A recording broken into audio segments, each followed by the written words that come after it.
जनपद फिरोजाबाद में जनगणना के द्वितीय चरण का बिगुला से फूंक दिया गया है। जिले भर के मकान की सूची हाउस लिस्टिंग का महाअभियान शुरू हो रहा है।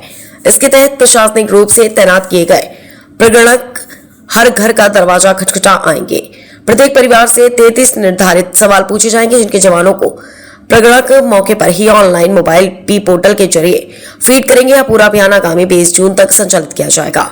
जिलाधिकारी संतोष कुमार शर्मा के अनुसार जिले में स्वगणना का काम 21 मई तक सफलतापूर्वक संचालित किया गया। डिजिटल माध्यमों के प्रति जागरूकता के चलते जिले के 50,000 से अधिक नागरिकों ने खुद ही ऑनलाइन पोर्टल पर जाकर अपनी और अपने परिवार की गणना पूरी कर ली है।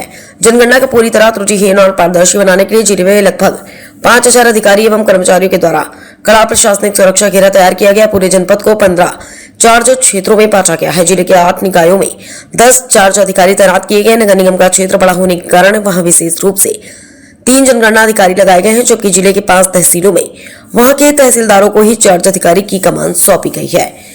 यदि कोई प्रगति डाटा एंट्री या मकान सूचीकरण में कोई गलती करता है तो तैनात किए गए सुपरवाइजर तुरंत मौके पर जाकर उसमें सुधार करेंगे। जिला स्तरीय अधिकारी भी इस पूरी प्रक्रिया की ऑनलाइन मॉनिटरिंग करेंगे। फिरोजाबाद से अरविंद कुमार, समाचार 24। आज से जनगणना का जो महत्वपूर्ण फेज है वो मकान का सूचीकरण और मकान गणना, इसका कार्य प्रारंभ हुआ है जनपद में और ये 20 जून तक चलेगा। और इसमें हमारे सभी प्रगणक जो भी उनके इनोवेटर्स ब्लॉक हैं वो सभी वहाँ पे ब्लॉक वाइज जाएंगे और सीरियल से एक मकान का वहाँ पे लिस्टिंग करेंगे और मकान का नंबर देंगे, मकान को काउंट करेंगे। तो सभी हमारे जितने भी जनपदवासी हैं, मैं सभी से अपील करूँगा कि इस कार्य में प्रगणक का सहयोग करें। और ये कार्य जनगणना का एक आधार है, जनगणना का बेस है। पहले हाउस लिस्टिंग होगी, हाउस नंबरिंग होगी, इसके बाद जो जनगणना के सेकेंड फेज में वो जो पर्सन का काउंट होगा, व्यक्ति का काउंट होगा, वो सेकेंड फेज में होगा। इसमें जब प्रगणक जाएंगे वहाँ पे तो प्रगणक को कोई भी दस्तावेज जिसपे मकान स्वामी से या वहाँ के रहने वालों से नहीं लिया जाएगा। किसी भी पहचान से को सत्यापित करने वाला, चाहे आधार हो, पैन हो, वोटर कार्ड हो, ये इत्यादि ये सब चीज़ें नहीं ली जाएंगी। और ये जो कार्य है प्रगणक के द्वारा जाकर हर घर डोर टू डोर जाकर इसको करना होगा। और ये देखिए जो टोटल हमारे प्रगणक हैं वो 5,360 प्रगणक हैं और इसको सुपरवाइज करने के लिए 850 के अराउंड हमारे सुपरवाइजर्स लगाए गए हैं। और जो हमारे चार्जेज हैं, चार्ज का मतलब ये है कि ग्रामीण क्षेत्र और शहरी क्षेत्र, उसमें चार्ज अधिकारी हैं, ये टोटल 15 हैं, जिसमें कि 5 ग्रामीण क्षेत्रों में हमारे तहसीलदार से हैं और इसके बाद नगर पंचायत और नगर पालिकाओं को मिलाकर 12 हमारे अधिशासी अधिकारी हैं और 3 जोन हमारे नगर निगम के हैं, तो वो 3 जोनल ऑफिसर्स नगर निगम के।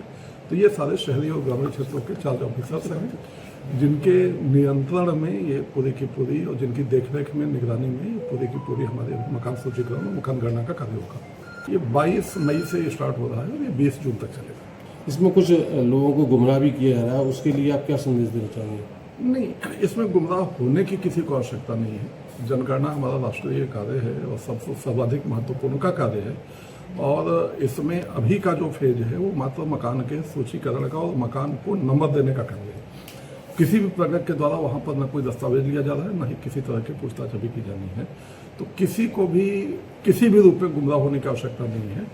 जब हम एक बार मकान की संख्या हमारी फाइनल हो जाती है, मकान की सूची बन जाएगी, तो उसी के अनुरूप नेक्स्ट फेज में मकान वाइज प्रत्येक मकान में जितने लोग हैं उतने लोगों का नंबर वहाँ पे डाला जाएगा। और यह भी मुझे स्पष्ट करना है कि जो व्यक्ति जब है जहाँ पे है उसकी गणना वहीं पर होनी है। इस जनगणना में यदि किसी का नाम किसी एक ए प्लेस से हो रहा है तो इसका मतलब ये नहीं है कि वहाँ कहीं अन्य का निवासी है, तो उसको किसी निवास को लेकर या किसी अन्य सुविधा को लेकर उसे परेशान होने की कोई ज़रूरत नहीं है। जो व्यक्ति इस समय जहाँ पे हैं वो रियल टाइम जनगणना होती है, तो जो जहाँ पे है उनकी गणना वहीं पर होगी और एक व्यक्ति की गणना मात्र एक बार ही होती है।